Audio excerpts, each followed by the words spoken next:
Good morning, everyone.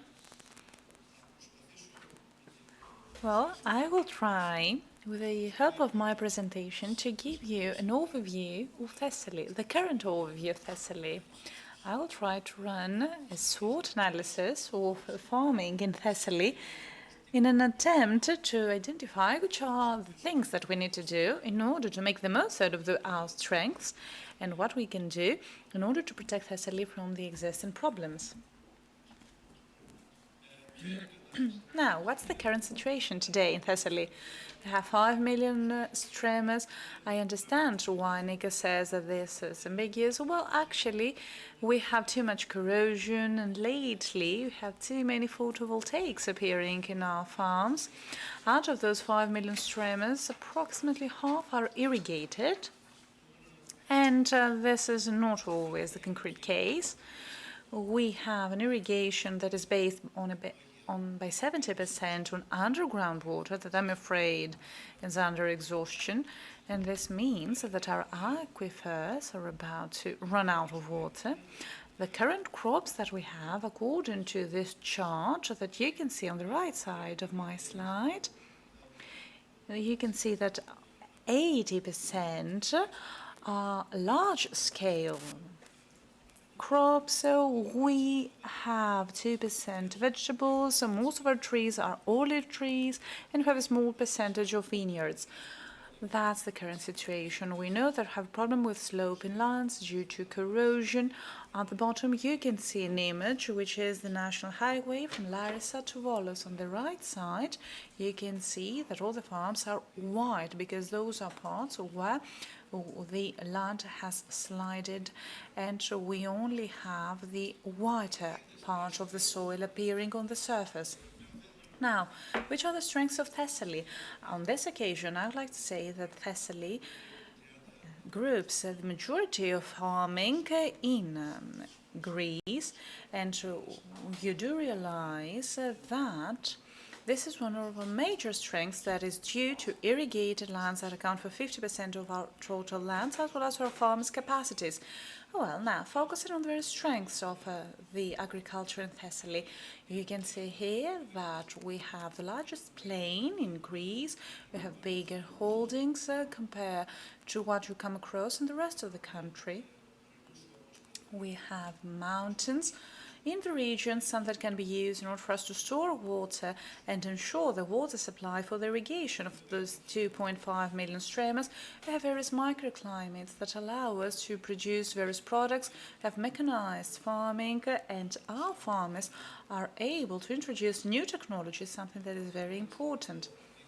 Our road network, meaning in terms of streets and rail networks, is exquisite. We also have the port of Volos, meaning that we can transfer our products all around the country and abroad.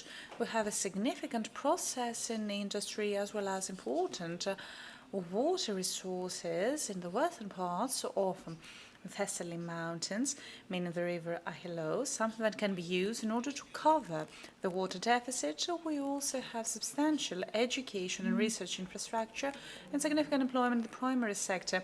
And there is also another advantage. In our country, either we like it or not, we are going to have 60 up to 100,000 migrants. So why keep them in Athens? Why create a ghetto over there? Why not bring some of those foreigners here in Thessaly, where they can work on the land? Now, when it comes to the weaknesses of Thessaly, corrosion, like we said, 30% of sloping lands are at risk of corrosion. This corrosion started back in 1930s, and this is why many of the images displayed by Mr. Danalatos are the consequences of years and decades of corrosion. In the middle, you can see an image after Ianos at Vassilis, and then on the right side, the images from the rainfall last month. You can see the corrosion that it causes on the farms. That's a huge problem. Our farming practices do not boost the fertility of the soil, mean that we don't use rotation crop, we don't use plant coverage, we don't use reduced processing or zero processing and tillage, something that could increase and boost the fertility of our soil. We have problems with safety in terms of climate change. We experienced the InterLocutors phenomenon last year. This brought about major problems and challenges, droughts and hot weathers, hot seasons. Those are substantial problems that we need to tackle. We have a lack of water resources, meaning that we cannot properly irrigate these 2.5 million streamers, and lack of infrastructure to store the winter waters that can be used throughout the summer. Now, when it comes to water transportation network, well, extremely low quality.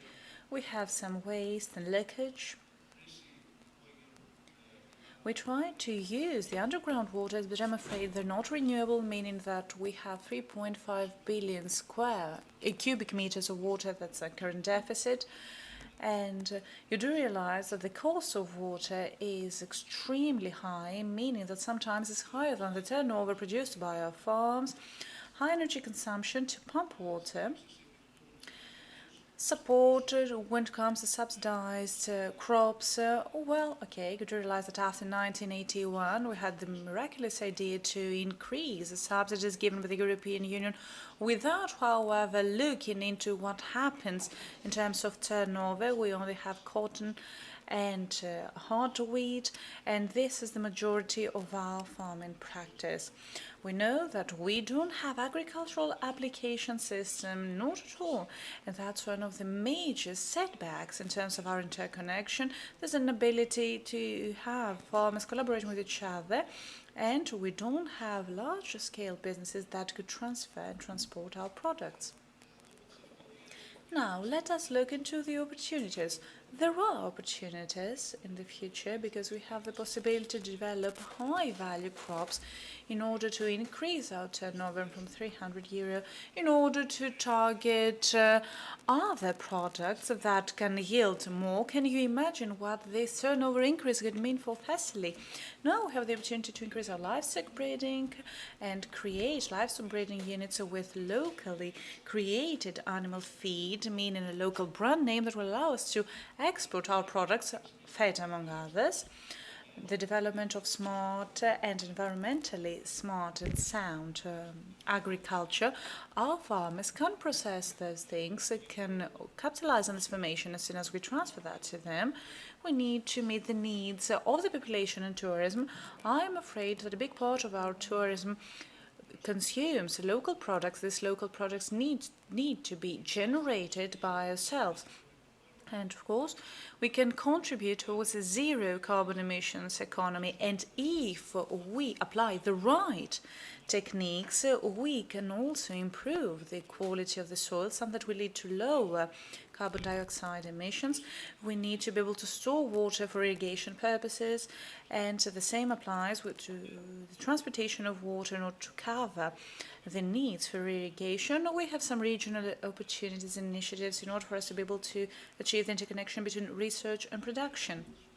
Now, if we look into the threats of Thessaly, the main problem is corrosion, one of the major problems that we're faced with, but there are also other problems due to climate change. Like I said before, this massive rainfall leads to corrosion.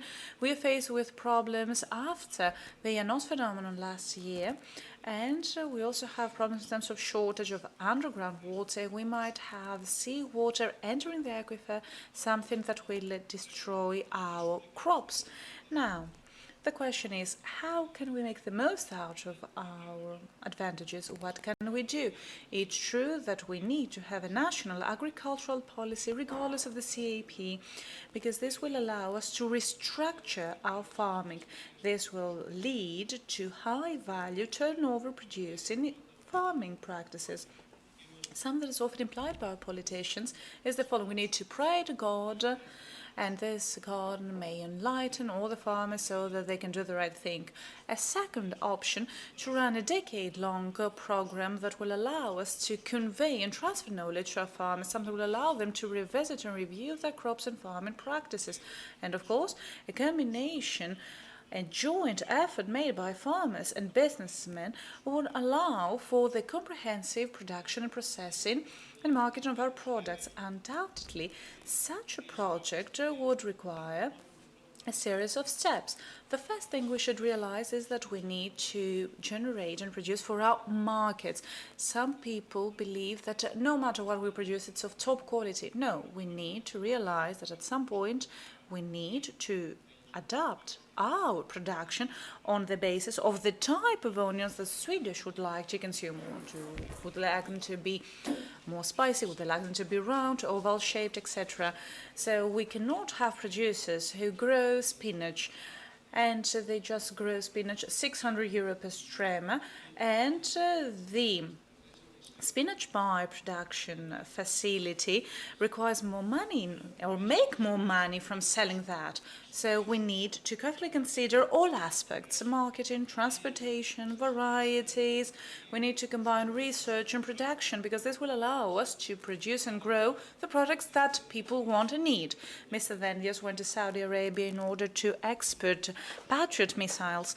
Maybe we could export apple, pears, vegetables, or anything else, and this will lead to higher profit. Apparently, we need an agricultural application system. We need to interconnect research and production, because we don't want research to serve our just papers, the papers that we want to publish. No, if we continue doing so, we will still be facing the same problems in the future. We will need to create an education and training system for farmers. There is an ongoing discussion on what we can do for farmers. There's a trend of farmers to be reluctant to change and to be educated. Okay, that's a reality, that's a resistance that we need to tackle. We need to have everything organized in order for us to be able to put together a comprehensive plan and to build structures that will allow for the promotion of products at supermarkets and abroad in order for us to increase exports. Now, when it comes to protection and corrosion, okay, water shortage or water storage in order for us to avoid water pumping, all these things are important, we know that. Okay, I have delayed a little bit, but I'm nearing the end of my presentation. Now, conclusions. Its service of Thessaly has vast opportunities to develop its primary sector, because we want to be able to create rich and wealth for farmers and Thessaly in general. It's obvious that in order to do that, we need to stop praying and start acting on the tips we have. We need to work restlessly and in an organized way. We need a plan that we will stick to for the next years, and at the same time we need to protect our natural resources, water and soil. There are soil destruction risks that need to be addressed immediately, today, and we need to ask from the political system of our country to help us move forward or do it on our own. Thank you very much.